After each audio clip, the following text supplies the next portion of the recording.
Pak, mau pakai itu? Taruhnya di mana nih? Bisa dipasang aja nggak? Saya nggak lihat soalnya.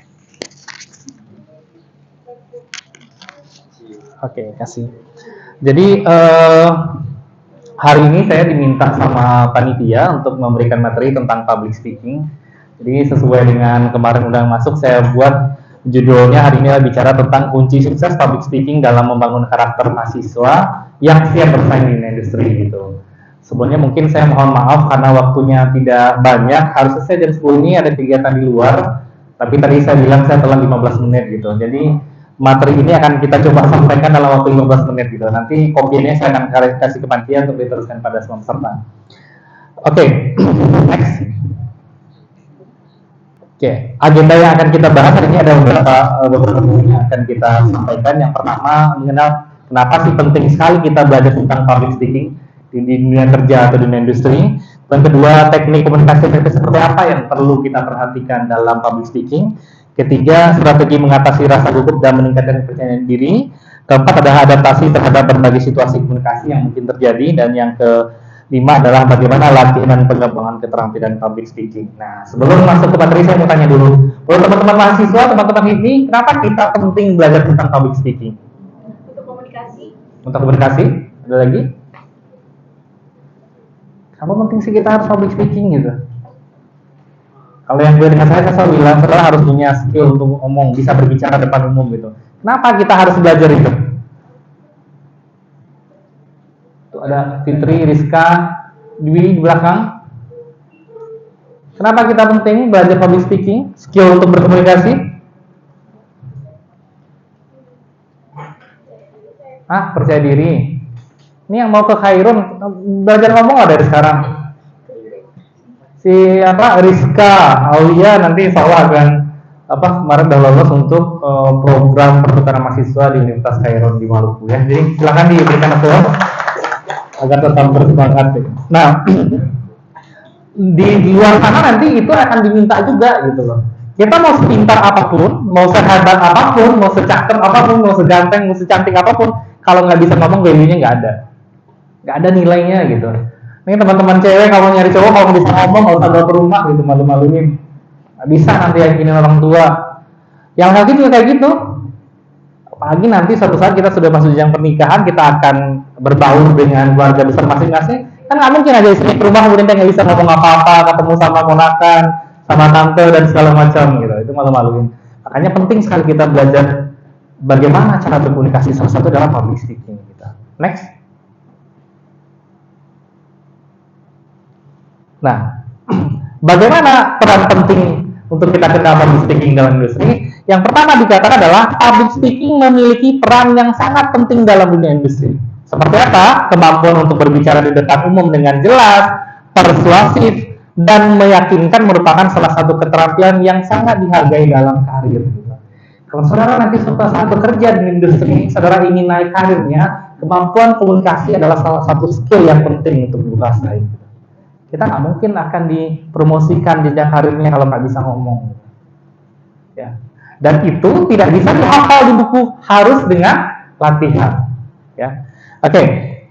Bagaimana caranya kita mengenalnya itu? Yang pertama ada namanya komunikasi efektif. Kapan kita katakan sebuah komunikasi itu efektif? Siapa aja yang terlibat di sana dalam komunikasi? Mungkin yang ada nggak yang belajar mata kuliah komunikasi di sini selain agribisnis?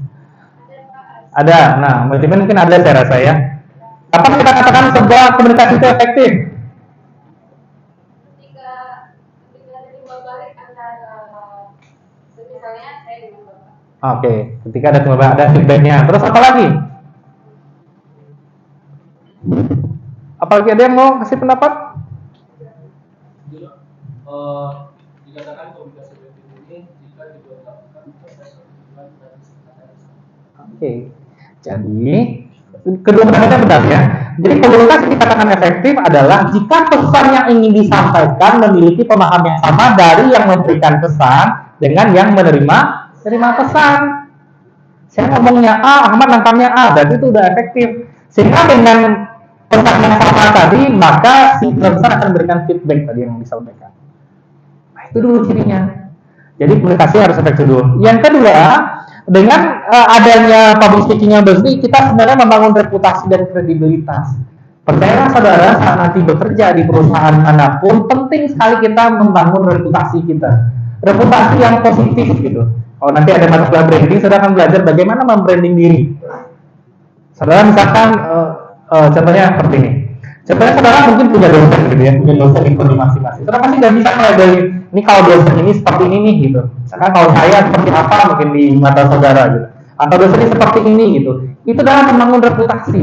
Salah satu faktor yang mempengaruhi membangun reputasi itu adalah kemampuan berbicaranya secara personal. Saudara sama masing-masing saudara dikenalnya adalah karena kemampuan komunikasi dulu. Oh ini orangnya nggak bisa ngomong, orangnya nggak meyakinkan, nggak persuasif gitu. Oh dia sebagai pimpinan, mana ketua umum nih nggak bisa nih ngelobi teman-temannya, nggak bisa persuasif gitu. Itu adalah hal yang membangun reputasi. Kita di posisi apapun, kita harus bisa membangun reputasi. Kredibel juga terpercaya ya. Ketiga adalah mempengaruhi. Salah satu tujuan utama dari kegiatan komunikasi adalah kita mempengaruhi. Apa yang kita pengaruhi?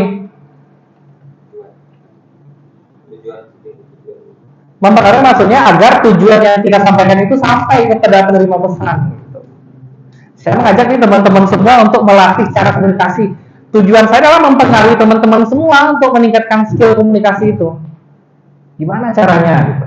Harus dengan sering latihan. Ketiga, meningkatkan kesempatan karir. Nah, saudara mungkin yang punya background pelajaran marketing, manajemen atau agribisnis, bicara tentang karir pada dasarnya adalah kita sebagai personal, sebagai individu memasarkan diri kita dalam tanda kutip ya, memasarkan potensi diri kita. Saudara nggak akan pernah dilirik kalau saudara tidak pernah memasarkan itu. Bagaimana caranya? Tentu salah satunya dengan unsur public speaking. Dan yang terakhir adalah pengaruh dalam presentasi bisnis dan penjualan. Saat kita berjualan, saat kita presentasi, pasti mampu public speaking dalam memegang peranan nomor 1 di sana. Oke, mungkin saya penjelasan tidak banyak, kita didiskusi aja nanti cepat saja. Nah, apa caranya kita melakukan teknik komunikasi efektif di dalam public speaking ini? Yang sederhana. Yang pertama adalah penggunaan intonasi suara yang tepat. Kalau saya ini ngomongnya datar aja gitu ya, nggak pakai nada, hasilnya bosan dengernya.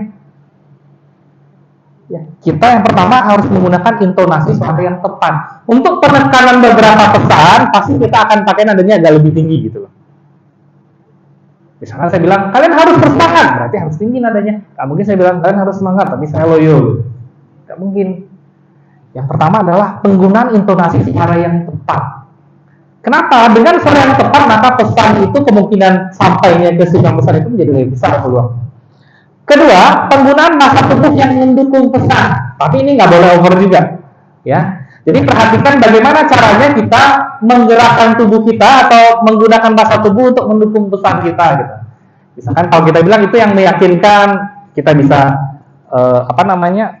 mendekat tangan kita atau misalkan merangkul. Bagaimana caranya yang biasanya saudara gunakan untuk itu. Tapi perhatikan itu tidak boleh berlebihan. Ketiga, pemanfaatan teknologi dan media dalam presentasi. Saat ini banyak sekali ya teknologi yang bisa digunakan dalam presentasi, menggunakan PowerPoint, menggunakan Canva dan segala macam. Ada banyak hal yang saudara bisa gunakan untuk presentasi. Sehingga penyampaian pesan itu, karena sifatnya manusia selain dari mendengarkan dia juga akan melihat gitu ya. Dengan kombinasi semua sensor itu, maka kemungkinan pesan itu sampai menjadi lebih besar peluangnya efektif. Berikutnya adalah penggunaan kata-kata sederhana dan mudah dipahami.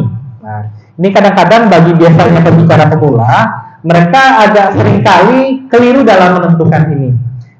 Ada orang yang gaya-gayaan berusaha untuk ngomong bahasa Inggris atau bahasa negara lain karena dia ingin lihat lebih pintar gitu. Itu tidak tepat. Yang tepatnya apa? Kita harus memahami situasinya. Audiens kita siapa nih gitu. Kalau kita ngomong di kampung, di warung, di lapor, pasti kita ngomongnya ya bahasa di daerah itu, bahasa Minang, bahasa Padang dan segala macam. Mungkin saudara bahasa Indonesia Raya di warung gitu ya, atau menggunakan bahasa Inggris kayak gitu. Karena saudara misalkan ngomong TOEFL-nya bagus, bahasa Inggrisnya bagus, nggak mungkin. Karena nggak cocok. Kita harus menggunakan kata-kata sederhana dan mudah. Kenapa poin itu penting? Karena kembali lagi tadi, prinsipnya komunikasi adalah pesan kita itu sampai. Dengan menggunakan kata-kata yang sederhana dan mudah dipahami, maka peluang pesan itu sampai juga menjadi semakin lebih besar. Dan yang terakhir adalah pengaturan waktu yang efektif. Kalau saudara bicara itu efektifnya palingnya 15 menit gitu ya. 15 menit itu udah udah masih fokus lah audiens dengar. Tapi kalau lebih dari itu pasti saudara udah nggak fokus lagi. Makanya pentingnya kita dalam berkomunikasi melakukan komunikasi itu dua arah. Ini karena terburu-buru waktu aja ya. Harusnya saya minta saudara untuk melakukan memperagakan juga gitu. Jadi harus ada komunikasi yang dua arah. Jadi berikan kesempatan kepada audiens, kepada peserta untuk berbicara juga gitu. Sehingga itu tidak menimbulkan kejenuhan dalam masa presentasinya. Berikut lanjut. Oke. Nah, hal yang sering terjadi adalah ada sebagian dari kita, atau saya dulu juga seperti itu, seringkali gugup kalau disuruh ke depan gitu. Atau kalau berbicara dengan orang-orang yang relatif baru, yang baru kita kenal. Kenapa? Kenapa kita gugup? Biasanya apa alasannya kalau saudara sampai gugup itu ngomong? Persiapannya belum matang, apalagi? Penyusunan kata, apalagi? Sering lupa? Semudah udah lupa. Sering lupa, apalagi? Dilihatin orang. Grogi dilihatin orang, apalagi? Kurang percaya diri yang lebih komplikasinya. Itu semua adalah karena sebenarnya persiapannya yang kurang tadi. Saudara tadi katanya apa? Sulit memilih kata apa tadi? Iya. Yang pertama adalah saat kita walaupun namanya berbicara, konsep dasar berbicara itu adalah kita harus banyak membaca. Saudara mungkin perhatikan ada kita ataupun mungkin teman-teman kita atau orang-orang di lingkungan kita yang kalau bicara kayaknya bahasanya itu aja gitu.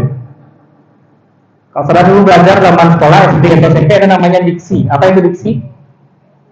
Apa diksi? Diksi apa? Persamaan padanan katanya diksi. Di bahasa Indonesia saudara udah belajar itu. Diksi apa? Kalau bahasanya namanya vocab. Apa itu? Hah? Apa? Pilihan kata. Diksi itu adalah pilihan kata. Seseorang yang cerdas dalam tanda kutip banyak membaca, pasti dia punya padanan pilihan kata yang banyak.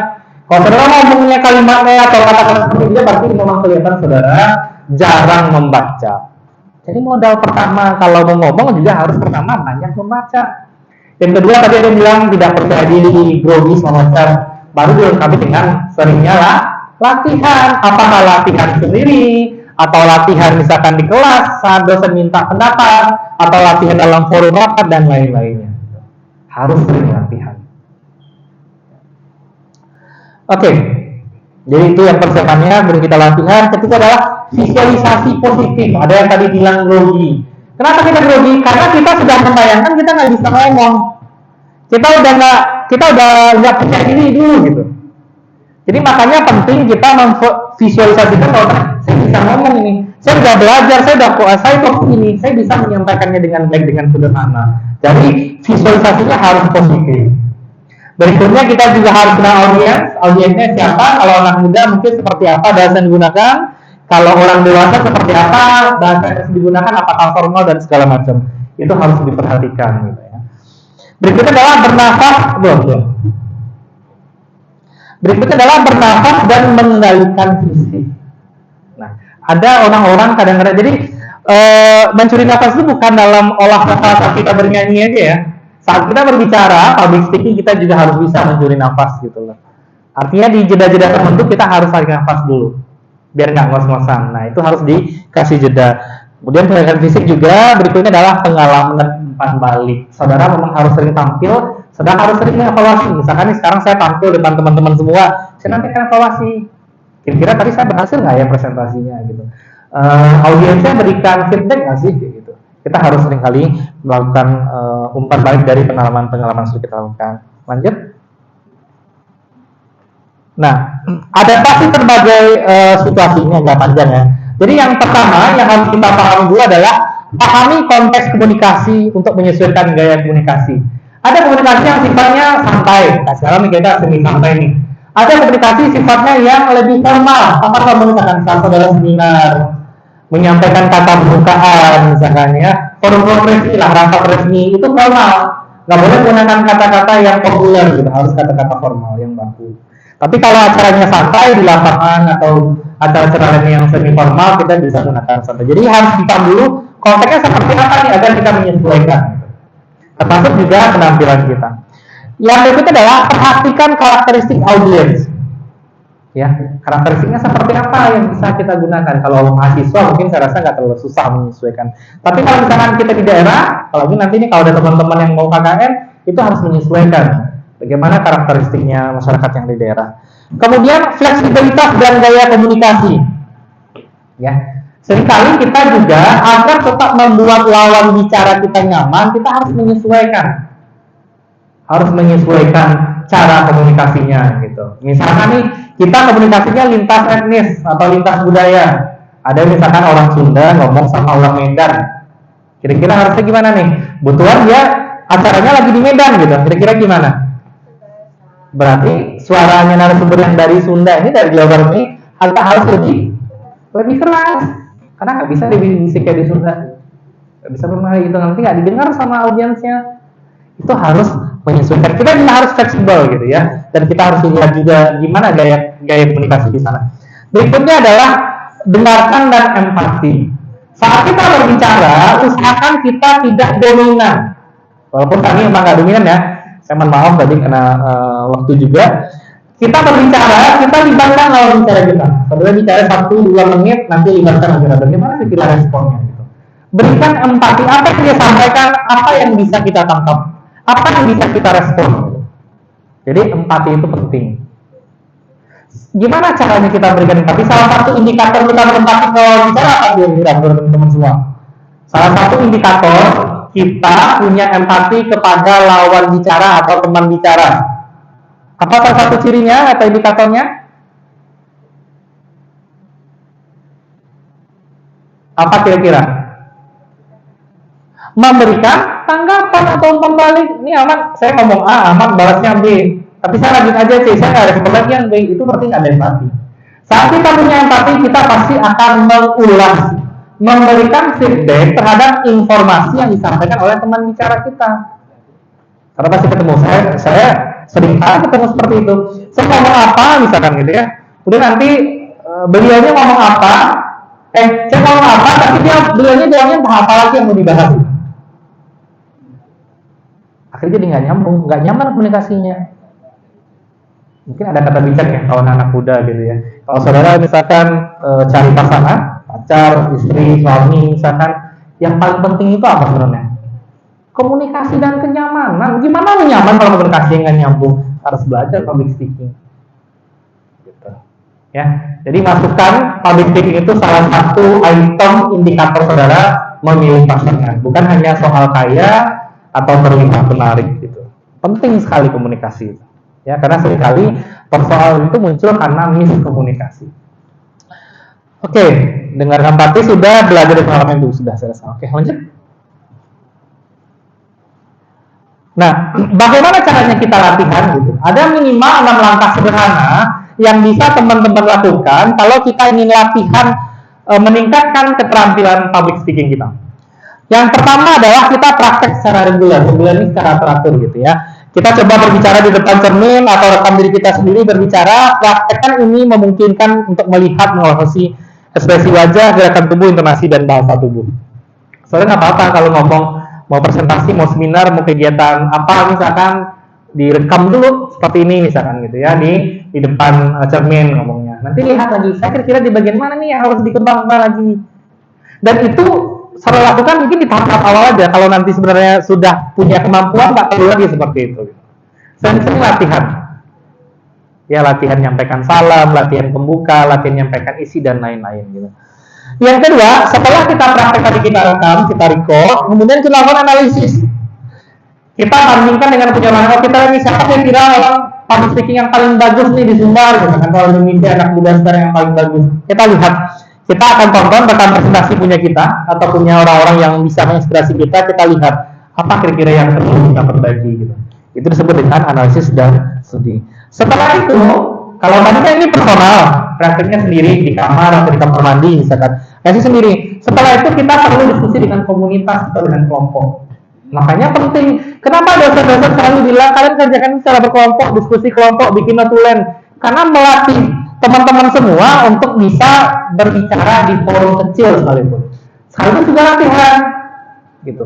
Karena kalau kita bicara di forum kelompok, pasti nanti kan ada yang setuju, ada yang tidak setuju. Gimana cara kita menyampaikan rasa setuju kita, gimana cara kita menyampaikan rasa tidak setuju kita, itu ada gitu ya. Belajar nanti. Lanjut. Oke, ikut pelatihan atau kursus gitu. Saya rasa mungkin nanti di ini juga bisa diprogramkan kalau ada program-program untuk bagaimana melatih kemampuan public speaking ini.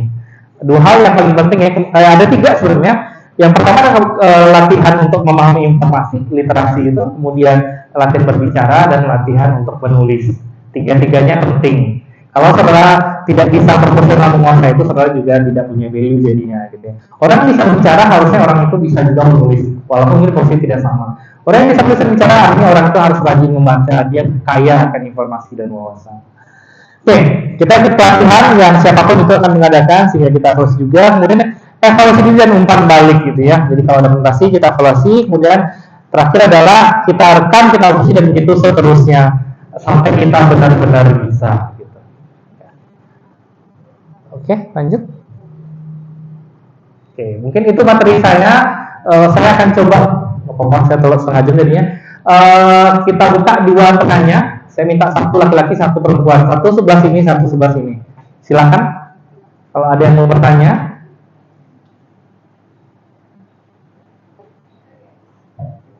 Silakan. Kalau nggak mau bertanya berarti mau ditanya gitu. Pilihannya yang mana?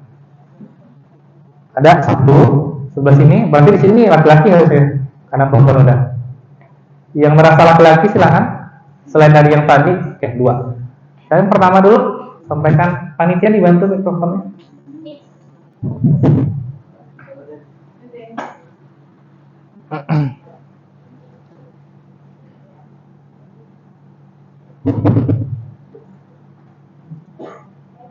Assalamualaikum warahmatullahi wabarakatuh. Waalaikumsalam warahmatullahi wabarakatuh.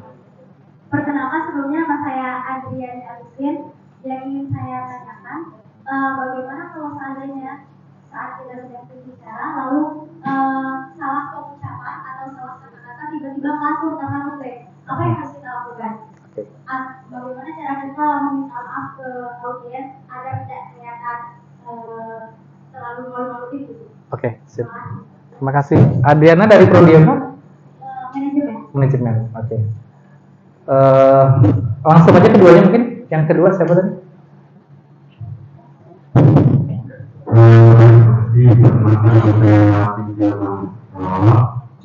Panggilannya? Panggilannya siapa? Tinjau. Iya. Dari manajemen komunikasi dan bisnis. Jadi mungkin hampir sama Pak dari pertanyaan saudari Andian, bahwasanya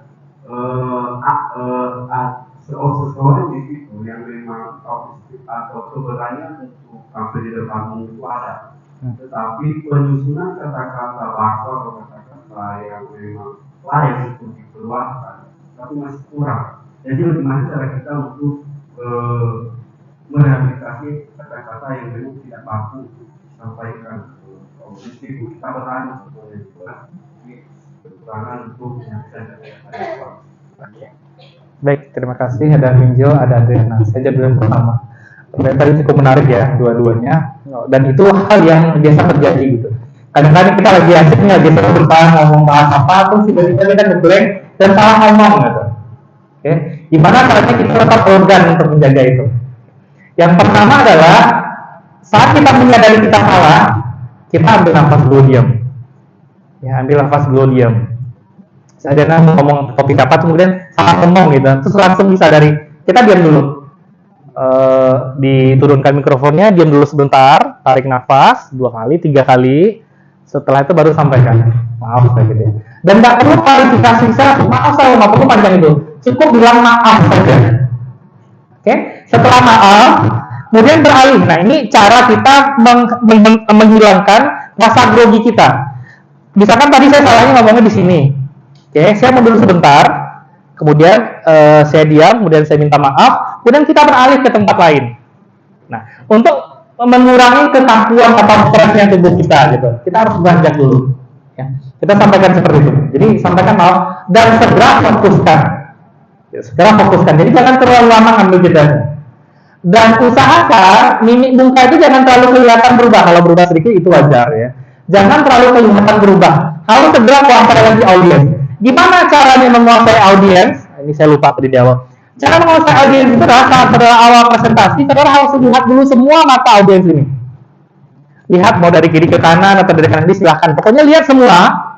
Kemudian saudara yakin kan saudara bisa menguasai panggung ini. Gitu. Itu dulu yang pertama. Saat tadi kita grogi, kita salah sebut, kita salah mengucapkan, kita minta maaf. Setelah kita mundur dulu, diam sebentar, minta maaf, kemudian kita beranjak, setelah tetap lagi semua audiensnya, forumnya. Dan yakinkan dalam hati saudara bisa menguasai itu. Sehingga kita tidak terlalu malu-maluin di depan gitu. Dan teknik itu tidak bisa berhasil sekali. Soalnya nggak bisa langsung menguasai gitu, Pak. Saya salah langsung nggak bisa. Itu semuanya berdasarkan pengalaman dan jam terbang. Saya bisa lakukan, saya bisa seperti ini jam terbangnya nggak sejam 2 jam gitu. Saya presentasi di mana? Baru terakhir kemarin saya ada acara sama ada yang dari Agam nggak di sini, Kabupaten Agam? Ada yang dari Kabupaten Agam? Kemarin hari apa tuh?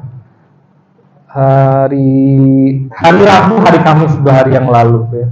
Saya habis presentasi di depan Pak Bupati Kabupaten Agam, Pak AWR. Nah itu mungkin pengalaman sedikit juga. Saya nggak tahu karena biasanya kalau saya presentasi depan pejabat, depan bupati, depan wakil gubernur atau pak gubernur pun biasanya orang-orang cenderung agak formal. Saya nggak tahu nih, kemarin itu saya lupa mempelajari serunya hadir waktu itu. Ternyata bupatinya Kabupaten Agam ini agak tidak terlalu formal gitu. Agak tidak formal karena beliau kan memang backgroundnya pengusaha ya. Mungkin nanti suatu saat bisa kita undang beliau di acara ini. Beliau yang agak sebaiknya aneh ibaratnya gitu. Nah akhirnya saya cepat harus menyesuaikan lagi. Yang tadinya saya gayanya formal kan menyesuaikan lagi dengan gaya Pak Bupati gitu. Jadi memang itu tergantung dari jam terbang ya. Adriana mungkin bisa menjawab tadi yang ditanyakan atau ada yang mau diperjelas lagi? Cukup ya. Oke. Yang kedua tadi ada pertanyaan dari Hinjal ya. Hinjal menanyakan, Pak saya nih kadang-kadang saya belum punya keberanian buat berbicara, tapi seringkali kalimatnya belum tersusun lagi. Seringkali saya milih katanya masih terbata-bata. Itu hal yang wajar, alamiah. Apapun yang kita lakukan semuanya berproses. Jadi tidak usah merasa canggung ataupun takut. Oleh karena itu tadi yang saya bilang perlu latihan secara bertahap. Latihan ngomong sendiri, latihan dengan teman berdua, latihan di kelas, latihan di organisasi. Ini adalah semuanya wajar untuk tempat teman-teman semua belajar. Gitu. Jadi memang salahnya harus latihan. Dari latihan itu harus banyak nonton video, harus banyak membaca dan lain-lain. Gitu. Harus sering latihan. Karena memang tidak bisa instan. Saya yakin kalau konsisten aja agak setahun atau 6 bulan latihan public speaking, pasti setelah itu akan bisa. Karena saat kita public speaking bukan hanya soal pilihan kata yang kita pertimbangkan, mimik wajah juga kita harus perhatikan. Kemudian cara pelafalan juga harus kita perhatikan, mengambil nafas juga. Ya, jadi banyak hal yang harus kita pahami. Kalau seperti ini kira celah masuknya seperti itu juga harus dipahami. Gitu. Saudara juga harus lihat mungkin, mohon maaf saya bukan menjelaskan, tapi saudara bisa nilai dari semua pesan saudara pasti ada berapa yang bisa ngomong, ada yang nggak bisa ngomong, gitu ya. Jadi itu juga semuanya perlu latihan. Banyak orang yang bicara hanya modal nekat, nah itu tidak boleh. Bicara juga harus ada studinya, harus riset dulu. Gitu. Jadi bukan hanya makalah aja yang riset, bukan hanya skripsi yang riset. Kalau mau bicara depan juga harus riset. Gitu. Oke, karena waktunya juga sudah terbatas, mohon maaf, saya rasa cukup ya panitia materinya yang harusnya sejam kita silakan cuma setengah jam. Saya mohon maaf. Nanti akan saya share materinya ke panitia, mudah-mudahan bermanfaat dan saya doakan kegiatan hari ini lancar. Dan satu lagi saya sampaikan, public speaking itu adalah skill nomor 1 yang harus kalian punya. Mulailah dari sekarang untuk menjadwalkan latihan secara reguler, gitu ya. Kapan latihan harus dijadwalkan. Ini penting juga nih, apalagi Ajul. Siapa aja yang ngejar di sini? Satu aja. Video 2. Apalagi anak saya mau bikin podcast nanti malu-maluin nanti kalau nanya pertanyaan agak berbobot gitu. Itu juga perlu latihan gitu. Kita tahu yang benar, tapi kita juga harus memilih katanya. Bagaimana caranya? Apalagi misalkan kita bertanya hal-hal yang sensitif. Gimana caranya? Sekarang lihat aja kayak Najwa itu seperti apa mereka ngomong, beliaunya ngomong. Jadi perhatikan latihan-latihan seperti itu. Insya Allah saya yakin suatu saat saudara akan bisa menurut saya. Terima kasih banyak maaf. Assalamualaikum warahmatullahi wabarakatuh.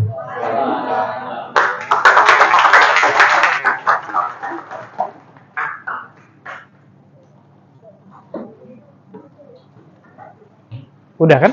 Oke. Saya mungkin langsung pamit aja. Karena udah sangat telat sekali. Ya, Ahmad.